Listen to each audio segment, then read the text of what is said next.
Welcome, welcome, welcome. I am Janita Stanton. We have Reginald Perriman, Shaka Williams, and we are TSARE. This is the There's Something About Real Estate podcast where we talk all things real estate. Yep. Good morning. Good morning. What's going on? Not much. I was with y'all It's last everything. night. You can't say nothing. When people ask me what's going on, I say everything. Everything That's going what on? you're saying. Yeah, Everything going on? Because it's always everything. I guess you're right. It has been a lot of things going on. We coming in right at this Thanksgiving, Black Friday, biggest party season of the year, supposedly. Fuck Black Friday. Y'all ain't getting me out them lines, man. Excuse my language. But yeah. I remember when I didn't even know what Black Friday was. Somebody, I think we was still at, Ryan's office at Century 21 out there in Southfield, and they was like, oh, we going Black Friday shopping. I'm like, what's that? Was it a Black Friday when we was younger? I don't remember. I don't know if it was, I don't know. I didn't hear about it until like 2004-ish. Oh, okay.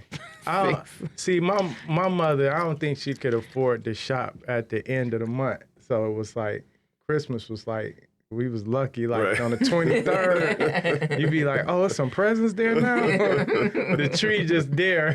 You like, I must have been bad all year. Then on the 23rd, 24th, you'd be like, oh, Jesus, thank God. You're not supposed to get gifts before Christmas Eve. Well, I'm saying it wasn't no presents under the tree. The tree would just be there. Yeah. Santa didn't deliver them yet. Yeah. No, but some people, they had a tree up and the presents be there like on the 15th. Them are people that don't be playing Santa Claus. Well, he talking about at an older age. How old are you talking about? I'm just talking about as a kid, period. Right. I was 8, 9, 10, 11, 12. Adult kids wait till Chris Sherrill be at the house like, can we please open the gift? Oh, nah. 32. After I got about once I got to be a teenager, like 15, 16, I didn't even want to open gifts. Because I was like, oh, just socks. Underwear. Like, y'all could I'll come back and get it. Like, I don't even be pressed or stuff. Then people start giving little gift cards and stuff like that. Oh, okay. Yeah. Money. Yeah. Yep. Yeah. So, y'all want to jump into this show? Yes, ma'am. Yeah, that's what we're here for. Okay. You want to give us these market updates? Because I don't have none. I ain't bring no market updates. I just know the market's still good. Okay. Yeah. People always, you want to pay attention to the stats and everything, but either you buy when you can afford to buy or you selling when you need to sell.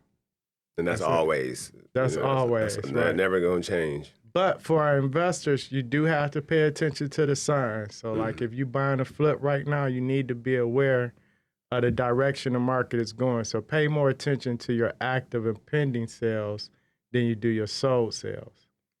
Because if more properties coming up, they sitting on the market longer, which is normal. Mm-hmm. Yeah, but we gonna cover that in detail from a different perspective. But yeah. Yeah. Right. But you want to pay attention to the market, but it's not doom and gloom. We talked about that on previous show. It's not doom and gloom like people say. We still making money in real estate, period. So. Right. All right. So we were kind of talking about a little bit of Zillow, like kind of getting out of that fix and flip business or that iBuy program. Mm-hmm. Yeah, because, if it's not profitable, and then I think Zillow got hit by the timing because, you know what I'm saying, everything got on lockdown. You had contractor delays. They probably could have been successful with it. I think they could have done it, but I just think the timing was off. And then a lot of people get into real estate when it's extremely good, and their expectations they be like way up here with it, and you be like, no, it ain't gonna be like that forever. So either you gotta milk it when it's good and get all you can so you can survive the tough times, or you gotta have a solid plan that works in every market. And most people don't do that. So what do you think about this? Shoot, it just left my head. Well, I got something to say about the Zillow. I just think that they probably didn't partner up with the right people, because you still got to have boots on the ground. You got to have people that are aware of their area. You can't take the same model and just make it U.S. wide. Right. You know what I mean? Yeah, and then you got to have access to good contractors. You got to contractors different in every state. Cost of labor is different. materials different, weather conditions are different. Yep. Did any of y'all get a call from Zillow? Mm-mm. That's what I'm saying. You know what I mean? Right. Like, yeah, they didn't call the right people. No, they called me to sell me zip codes Right. so I Yeah. can advertise. No, they wanted to flip. They didn't make the right phone call. Yeah.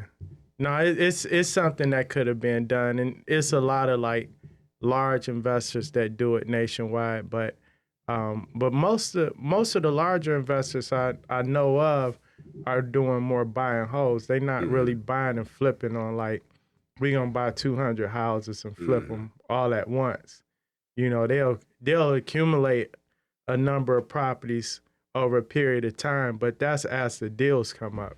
They're not just going out Yeah. buying them in bulk, unless it's some of these people buying like the tax sale properties, and they fix the ones that make sense, and then they unload the ones they cherry pick. Mm-hmm. Yeah. So I was reading though that they didn't quite get out of it, but they did partner up with another corporation Okay. so that they still can offer those cash offers Yeah. or whatever. Yeah, but they don't have the same buy and flip model that they had before, do they?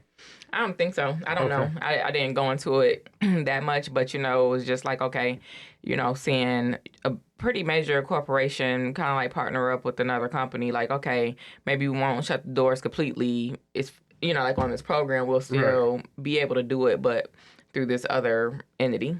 Right. It's always gonna, so like the whole cash for homes thing is always a good a good fishing rod, right? So you put cash for homes out there. So like when you see like Simple Sale or like Home Light, Simple Sale, it's a few other companies out there. Sell your home in 72 hours and all of that stuff. That's attractive. But like there's companies out there that they'll advertise like sell your home cash. If we don't buy it, here's 3 realtors, right? And then they'll refer you to 3 realtors, and then they're charging the 3 realtors a referral fee, right? But then they're expecting the realtors to also give you a discount on commission. So they may say they'll have us compete. So like when you go in and put your proposal in, it'll say, what's your commission? You will say 1%, and then 1 percentage amount, then another person will say another. Usually the seller go with the cheaper person, right? But if we're talking the average home is $250,000, $300,000, you're talking about a 1% discount. That's a lot of money if you're paying it out of pocket, but in the grand scheme, if it's coming off the closing costs, it's not that big of a difference. So what type of service are you going to get if people keep discounting? You get what you pay for. Yeah. You're getting discounted service. You're getting a discounted, a cheap realtor. Yeah. And the thing is, the reason I brought that up, most people don't understand numbers. Like I have somebody to say, all right, I'm gonna sell my home cash because I don't want to pay all the fees, right? And they might have like a $170,000 home, and they may sell it to like a cash for homes company or something like that for $130,000. Now I'm not talking about distress sale. I'm talking about a property that's retail ready. Yeah, I want to pay all the Talking fees. about for sale by owner. Yeah, and it's cash and all of that. And I'm like, your fees are not that much. You got your commission and then your title company fees. So you willing to give somebody $30,000, $40,000 off the home just to avoid paying commissions and real estate fees. And the two don't even add up. Yeah. But some people, and a lot of times it don't even be about the timing. It just be, in their mind, they think the fees are so much more. And they just want the convenience. Yeah. So I think that because it's so many, they see so many realtors that don't know what they're doing, so they don't trust realtors. Yeah. You know what I mean? Yeah. It's just like anything. And I think we was talking about that a couple weeks ago.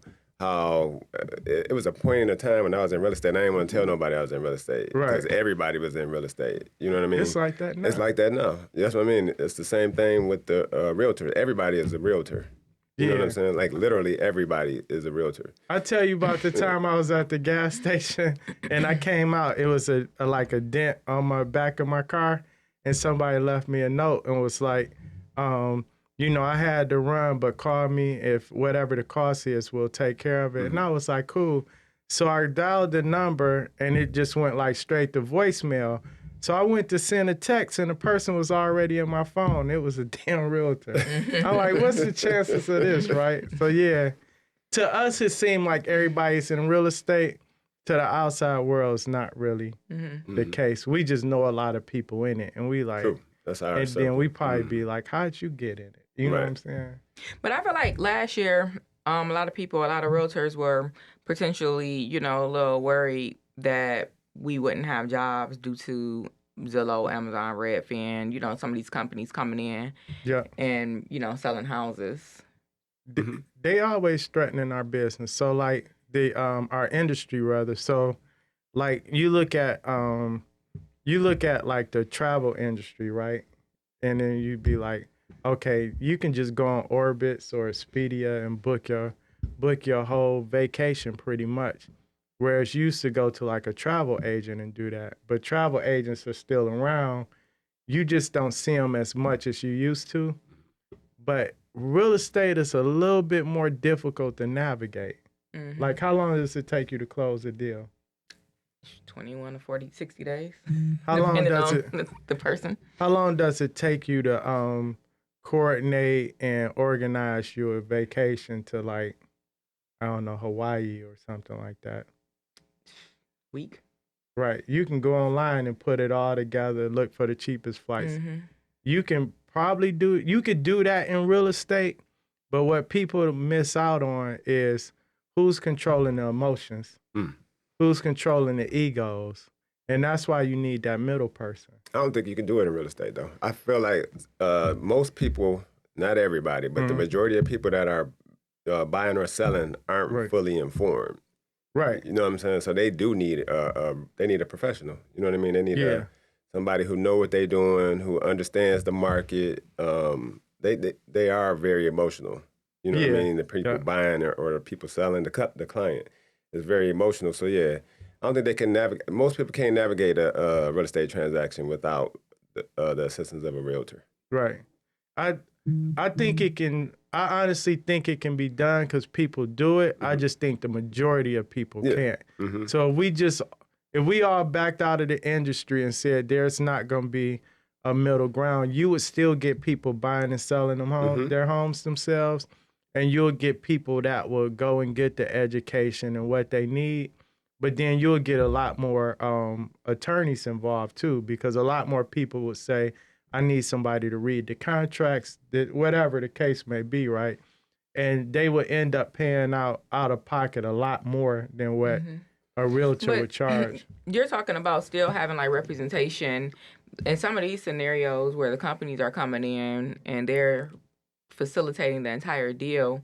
It's like what Shaka said, they don't have necessarily boots on the ground. So they're not offering the highest service. Mm-hmm. Right. They're going to get screwed over. Yeah. And so that's why I feel like, so it's like when we was talking and I was like, we had this problem, in probably the early 2000s with like your for sale by owner.coms and, we had like an upsurge of discount brokerages. Right. Where it was like, you flat fees, minimum cost and things like that, just for like MLS entry.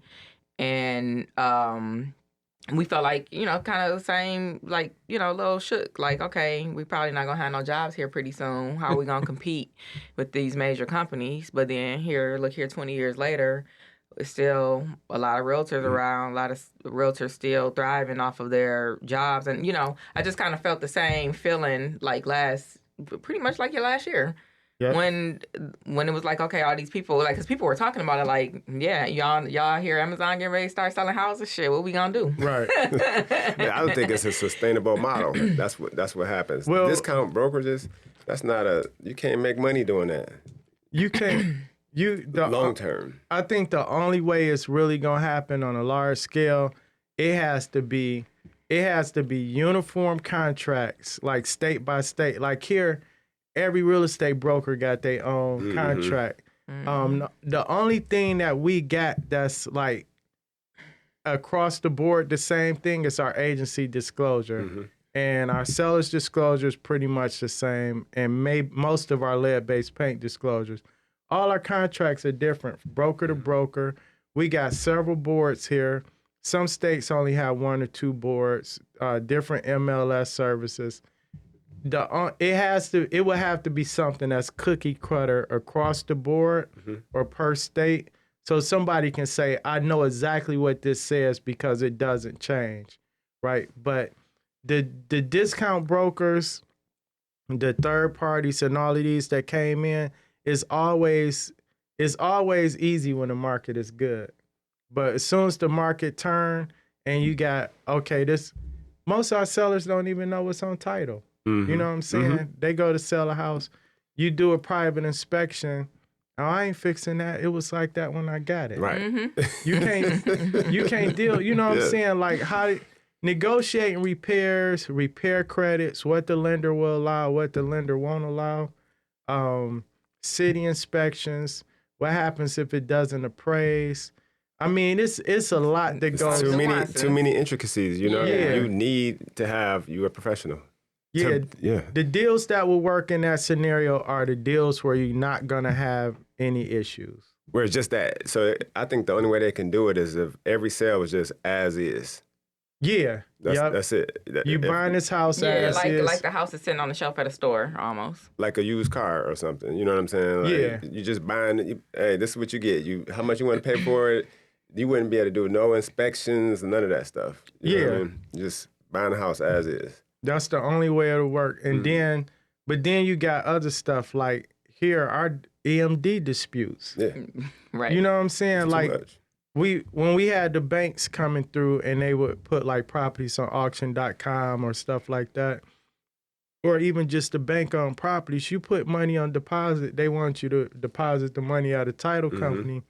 You back out for no reason, your money just sitting there, and the bank feel like they're entitled to it because of the way the contract read, but then our state law says something different. You still need a mutual release. So it's just like all these little nuances. How do you navigate that? How do you navigate somebody taking your house off the market for 30 days and then backing out? Yeah. Or in different states, if their financing don't get approved, they still lose their EMD. Well, here it's different. You know what I'm saying? The liaison between the realtor and the title company and the realtor and the lender. Right. You know what I'm saying?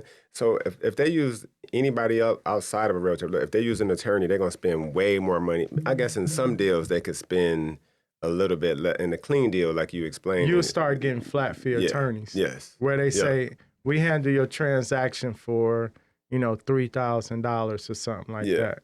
Well, I guarantee until you start negotiating, right? Until having your issue, yes. Then it's going to increase. So they end up spending more. So like on a $200,000 house, typical commission around $6,000, you'll end up spending more than that using an attorney if you had, like you said, you had to start actually negotiating. Then all the realtors gonna go and become attorneys, right? The good realtors, right? Mari, you working on it. The good realtors are either gonna become paralegals or attorneys, and the attorneys are gonna say they're gonna let the paralegals handle majority of the work and pay them, right? So that's if you smart, right? Yeah. So the thing with the attorney fee is it'll work, but then when you get to negotiating some of the hard stuff, the costs gonna go up. And then the busier the attorneys get, the less responsive they're going to get. I got a client now in probate. They've been trying to contact their attorney for 3 weeks just to get the file submitted to the court. Now we still got to wait on the court. The deal about to die. We had that same issue. You know what I'm saying? But the attorney not going to be able to tell you how much you should price your house for. They're not going to be able to tell you what the market is. They just going to say, get an appraisal. Yeah. You don't spend money on the appraisal when you could have got an evaluation to gauge what the value was before you spent money on the appraisal. Then the buyer's going to get an appraisal and they can't use yours. So the buyer got to get an appraisal because of the loan. Costing yourself more money. Yeah. Than the commission you should have paid in the beginning. Right. Well, it don't matter. I'll be retired by then. I probably own part of Zillow or something, or one of them companies. For sure. No wonder he's sitting here trying to. Never mind. No. I did have Zillow stock though. It went up and it paid a pretty penny. Then it went down. I had to short it. I went in and traded it. So let's talk about where did all the gurus go? The real estate gurus. Not Despicable Me guru. Yeah. That's what I wonder too. Like Instagram was heavy the last 2 years, and this happened every time. So like when people have like a surplus of money, you get the economy good, everybody's coming out because it's like they trying to suck all the money out you, right? Mm-hmm. When the market is real down, they know people desperate. They come and they like, oh, are you facing foreclosure, this and that? And they trying to get you to invest to get you out of that. They playing on your emotions and whatever desperate situation you in. But it's just like, I don't know if it's just my feed or whatever.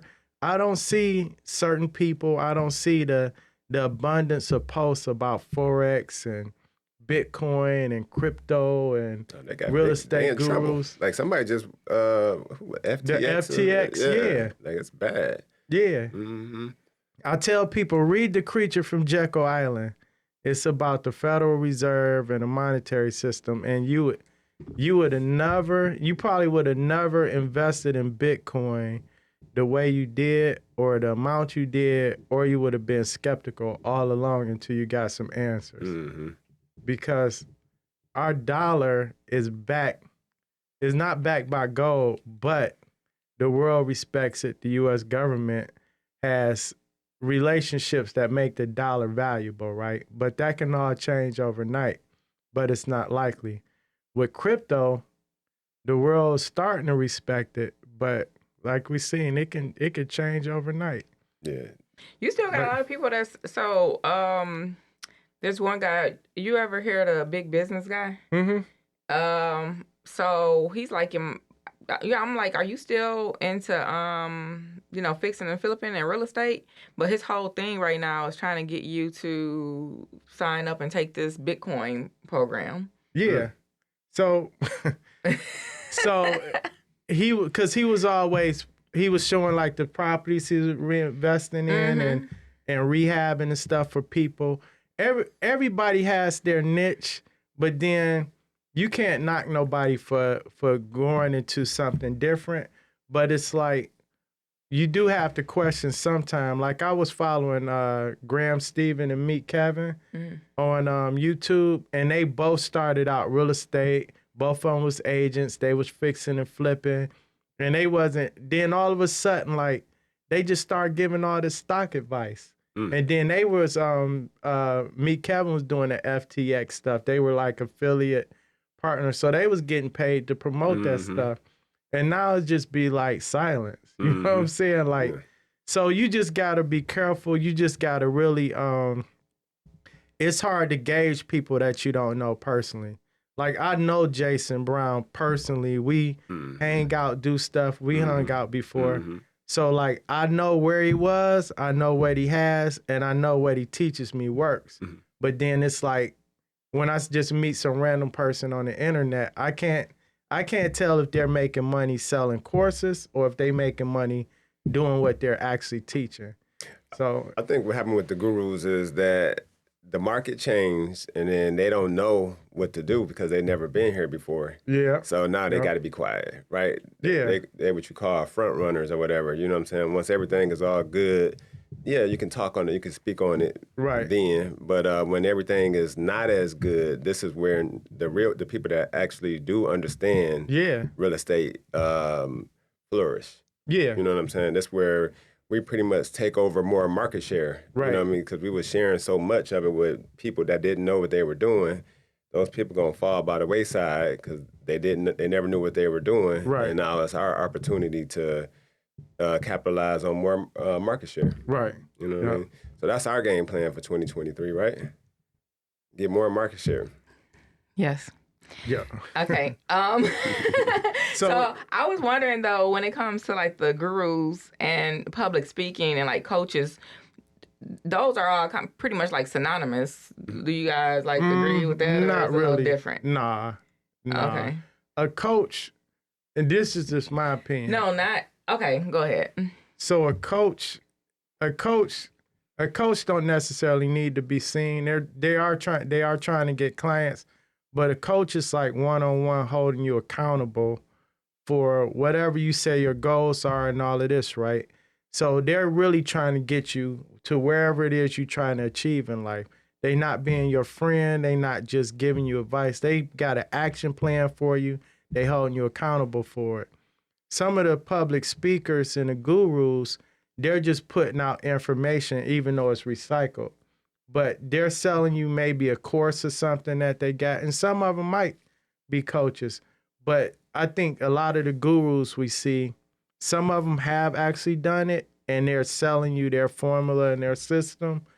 But a coach is with you from beginning to end, and regardless of what the market is, as soon as the market shifts, they switch and adapt. Some of these gurus or the speakers just there to motivate you, right? The guru, when the market shifts, then they message might change or whatever it is. They're just selling you hype. You know what I'm saying? This is what I did in this situation. But a coach is there regardless. It's consistent.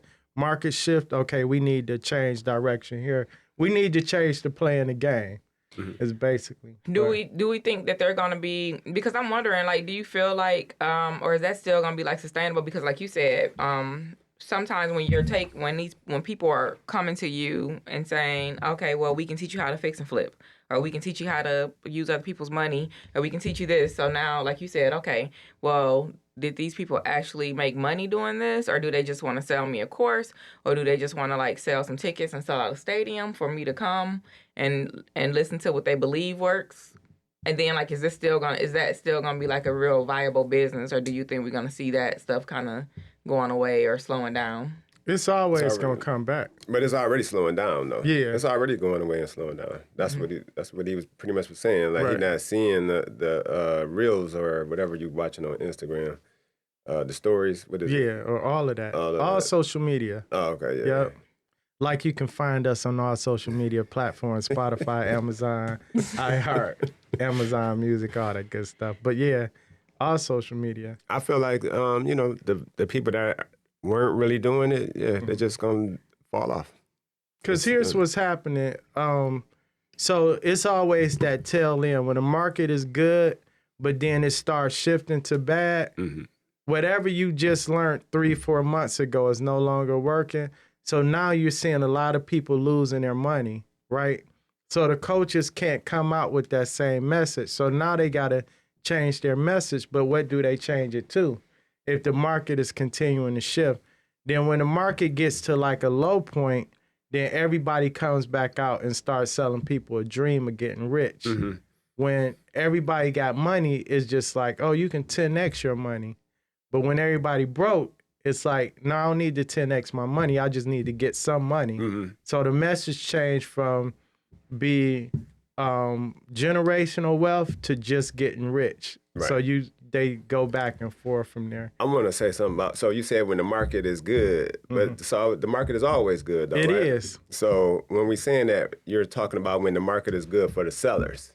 No, when the market is good for the novice. Okay. Yeah. So when the market is good, all right, so let me go back. What I'm saying, when I say the market is good, I mean like somebody can get their real estate license and come in and with little to no skills still do pretty decent. When someone says, I took this course online and they showed me how to fix and flip a property, with little to no skill, they'll luck up and get a property or two from an agent, wholesaler, or whatever. They just followed the formula. So when I say a good market, I mean where almost everything is working. Now that's not the case. You really have to, if you're doing fix and flips, you really have to make your house tight. You can't just get by with just all handyman work. You know what I'm saying? You can't buy a house and overpay by 20,000 and make it up on the back end. That's not gonna work in this market because it's not appreciating. So that's for all the sellers. That's what I mean. You get what I'm saying? So the market was good. Yeah, you could be, as long as you owned a piece of property, you can make some money off of it, right? Right. Pretty much. You know what I mean? Right. You can, on the seller side, so the buyer was taking the short end of the stick then, right? Because they was getting technically overpriced properties. They was buying properties. They would have to negotiate above asking price for properties that probably weren't worth that number based on the workmanship of the construction. Yeah. And so yeah, the market was good for everybody then. The market is still about to be good for everybody now. Those same people, I feel like, can come in and still make money. You just got to actually do work now. Yeah, you got to have a different skill set. You got to actually. So, like, what I'm saying is, like, our formulas, and you use a formula too when you're doing. So, because we use our formula, it doesn't matter what's happening in the market. We're still, if we stay steadfast with our formula, we still gonna make money. Right. Right. Because like our money's not gonna change. You could take the same house, the same exact house, and make the same profit in any market. The difference is how much you pay for it, and probably how much you invest into it. So, like, you take 123 James Street in the market 2020, right? Where by the time you done, the value increased by 10 or 15,000, right? You take that same house, and now you probably wouldn't want to pay as much for it, right? Oh, you know what? But you got the same rehab formula. You got the same system for fixing and flipping it, everything, right? You probably got the same type of financing you're doing. Everything's the same system works. It's just you might have a different purchase price, entry point. Some of the numbers just have to change, but you can still make the same profit. So we're about to go more into that in the next episode. My bad. I didn't mean to go into that. No, Janita, I forgot that's our next episode. I mean, we can just leave after this. No. So what do we learn? Are realtors going to lose their jobs probably ever to discount brokerages or the online dealers? No. Nah, I'm not gonna say it's impossible. I just don't think it's likely for realtors to go away, period. Because a lot of people, the bad rap comes from the salesperson side of the realtor.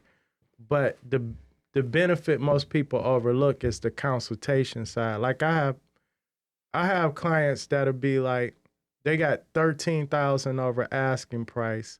And then the inspection come back and it'd be like, oh, we want the seller to fix some windows. Maybe it's $1,500 in repairs. And they was like, well, can the buyer just accept the repair credit?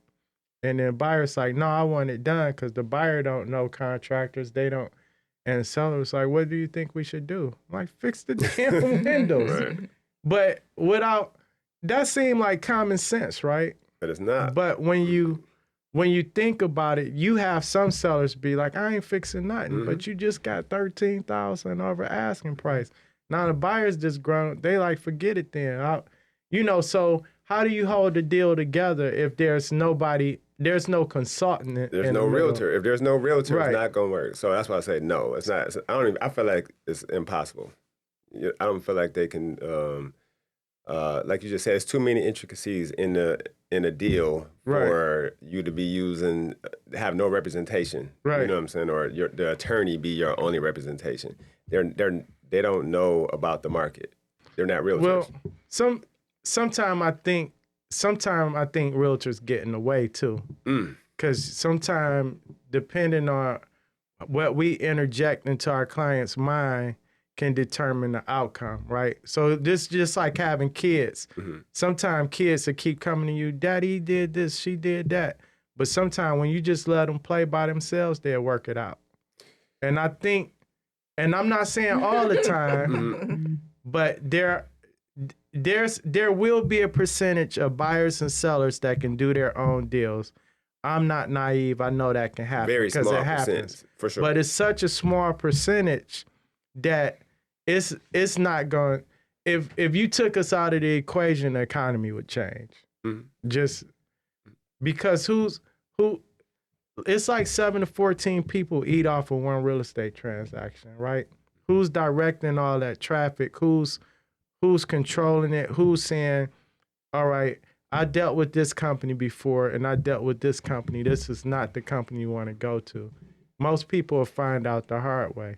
It's gonna be a lot of lawsuits. The attorneys get a lot more money for the attorneys in the courts. Yeah. So so that's what I was going to, my last question is going to be here. How does a person go about finding a good real estate agent? Just call me. I'll tell you the best realtor. Listen to the podcast. Yeah, just call me. Don't even worry about it. That is not how you find I got you. Yeah, just call me. I'll find in any state, any city. How do you find a good realtor? You can interview them. You can interview them. I would recommend interviewing several realtors, kind of seeing what they have some questions put together. Depends on what side you're coming from. The questions, whether or not you're the buyer or the seller. But I would just say interview a few realtors and then ask for. You can't even ask for referrals though. Right? You can ask for referrals from people that use realtors, or if you went and got pre-approved first, ask your loan rep who do they recommend, because they know who they had who they had successful transactions with, right? Mm-hmm. It's best to ask people that do this on a regular basis. You ask your friend that may buy 1 or 2 houses in their entire life, then that's different than asking a friend that's an investor who buy and sell properties all the time.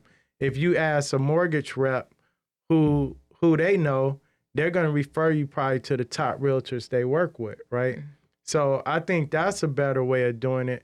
But my advice is don't base it just off personality. A lot of people get sold, oh, I like her energy is good, or I like him, his energy is good, or he seems like he's real. That's good. That feeling is good, but start looking at the track record, right? Like whatever you produce. If somebody show up in front of me and they just mellow kill, they not like extra happy, they not smiling all the time, that's good to have, right? But if they show me, hey, they sold 10 homes in my neighborhood, they all sold at asking price or above, versus the person that's coming just smiling in my face that make me feel good, that sold 3 properties the whole year, I need to go where the juice is. You know what I'm saying? I mean, so you're saying so the cousin that just bought a house and she really enjoyed or had a really good real estate experience, or, I mean, not saying it was like a simple process, but right. her agent or his agent they felt like they did a really good job. They don't use that person? No, they should consider that person, but you should always interview 3 realtors. There you go. No. There's this interview. Always. Especially if you're a seller, you should interview 3 realtors. Well, I disagree. Realtors. All of my past clients, when y'all send y'all people my way, just have them only interview me. Yeah. Well, I mean, if they interview 3 realtors, and you're probably gonna still be the best realtor. You know what I'm saying? Right. So, interview 3 realtors. You know what I mean? What about going on Facebook? You can. That's where that's when most people get ready to. They in their bed. It's like, oh, I want to buy a house. But then they go on Facebook and they type I need a realtor. I'm gonna tell you. I'm gonna tell you what to do on Facebook. If you put in there, I need a realtor, and people start giving you names, like let's say I go in there and say I need a realtor, and Shaka be like, oh, contact Janita. My first question is, when did Shaka buy a house? Mm-hmm. If Shaka brought a house back in 95 and hasn't brought a house since, then I gotta say, okay, but then Miguel go in there and say, call such and such, call Chandra, and Miguel just brought a house in the past year or so, I might have to consider that because there's a different experience, there's a different market. Mm-hmm. So, and you have a lot of people on there, they never brought a house and they just put names out there. They just see somebody. It's just people they know, right? That's why I was saying the referral stuff is hard because like I'm scared to refer lenders. No, you know what I'm saying? And title companies. I don't want to refer nobody. You know what I mean? Because as soon as you refer them, they're not doing a good job. You know what I mean? And you are, when we're professionals, we are referring them based on what you just said, yep. The experience that we had. But we may have had one good experience. Now I referred them. I got 2 bad experiences now. Right. You know what I mean? So you got to interview your own. You got to interview the realtors. Maybe you can put that post on Facebook and then take 3 of those realtors and interview them. Yeah, if the same name keeps showing up, like different people keep referring, that's a good indicator because now you got multiple people saying this person is just good. Popularity. I don't think that's good Yeah, indicator. popularity. Yeah. I feel like you got to interview the realtors. And if you do go check out their Facebook page and see what they're about, kind of get an idea of their personality and see if that's a person you want in your house. Or in your house, period. Because either way, they're going to be in your house. All right. Well, all right. Like, follow, subscribe.